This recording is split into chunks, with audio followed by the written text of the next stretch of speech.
What is going on, Laker fans? Hopefully everybody's having a nice Friday morning. I appreciate you guys being a part of the show. A little Lakers talk daily on this Friday. Gonna spend some time talking about the Lakers. Yes, they beat the Chicago Bulls yesterday.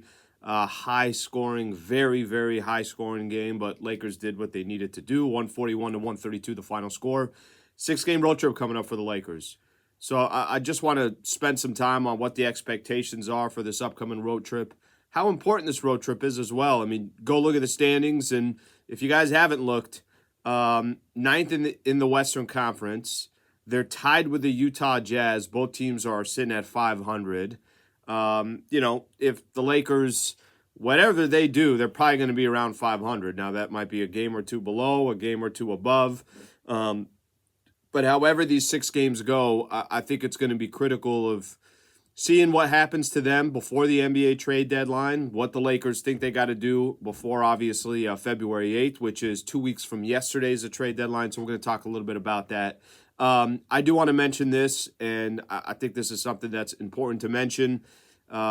Another really good game from DAngelo Russell. So if you guys got any thoughts or opinions, I put out a poll yesterday after the Laker game, or maybe late in the Lakers game, of if Laker fans are changing their opinion on DAngelo Russell, if they'd like to see him stay.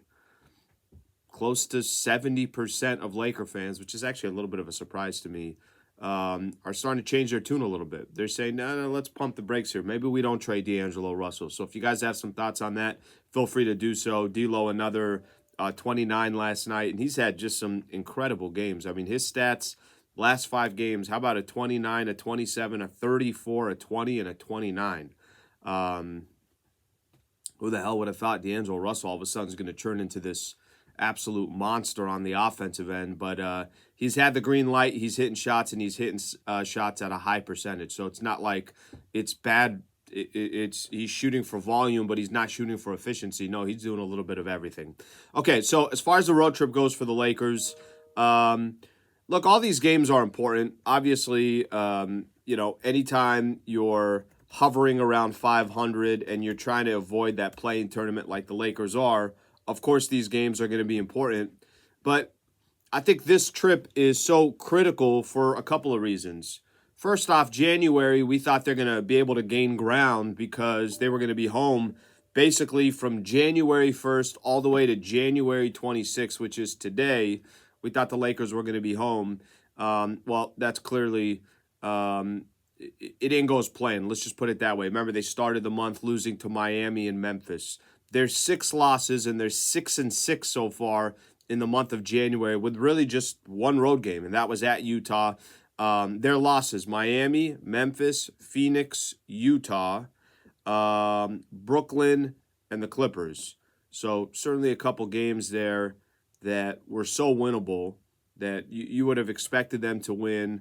Hypothetically, if they didn't have if Jimmy Butler's not playing for Miami, you should win that game. I know Memphis probably played their best game of the season. Brooklyn, there's no excuses for that loss, but you take a couple of those games, and all of a sudden that 6-6 could have been 8-4 up to this point. It's a lot different of a perspective, but that has not been the case. The 6 games that the Lakers got on the road, at Golden State tomorrow, and I kind of like lining this up with the NBA standings because it just kind of shows you where some of these teams are. Not that you should just be looking at the standings, but there's some importance to it. The Warriors not playing good ball. They're 19-23 on the season. They're 2 games back of the Lakers. One of 2 things is going to happen tomorrow, and they're in 12th in the West. Either the Lakers are going to win that game and separate themselves even further from the Golden State Warriors, or Golden State's going to win that game. And Golden State's they're going to play tough and they're going to fight. Now, I like the Lakers' chances. I like the Lakers' size. I just like the way the Lakers play against it, the way they match up and the way they play against the Golden State Warriors. But one of 2 things will happen against the Warriors tomorrow. Either you'll gain ground or you'll fall further back and closer to the Golden State Warriors. Okay, the game after that, the Houston Rockets, they're 20-23. They're right behind you as well. Same exact thing. You'll either gain ground on the Houston Rockets, or you'll fall closer to where they are. Atlanta's on your road trip. Atlanta, by the way, that's a second of a back-to-back, 18-26. All the chatter around DeJounte Murray. That game you got coming up on Tuesday. Then they go Boston, New York, and Charlotte. I think Laker fans, the thing to pay attention to over this 6-game road trip, let's see how they play those first 3 games. Because if you could come out 2-1 in those first 3 games, then you're saying to yourself, okay, you got Charlotte on that schedule as well. Boston and New York are going to be tough. Is there a way that you could split those games? But I think these first 3 kind of set the tone for the rest of the road trip. If you start out this road trip 1-2, we might be looking at a 2-4 road trip. They might be coming back on February 8th and against the Denver Nuggets, where they're now 2 games below 500. So I'm really interested in these first few games, and I think it's critical. I really do. Now, if they have a 4-2 road trip, does that mean the world's going to change and the Lakers all of a sudden are the team to beat in the Western Conference? No, but building momentum has been such a difficult thing for the Lakers, and I think it's such a critical, crucial stage. Now, D'Lo still plays the way he does. What's the front office going to do? Are the Lakers still going to be aggressive to go out there and try to make a trade? Is it a small move? Is it a big move?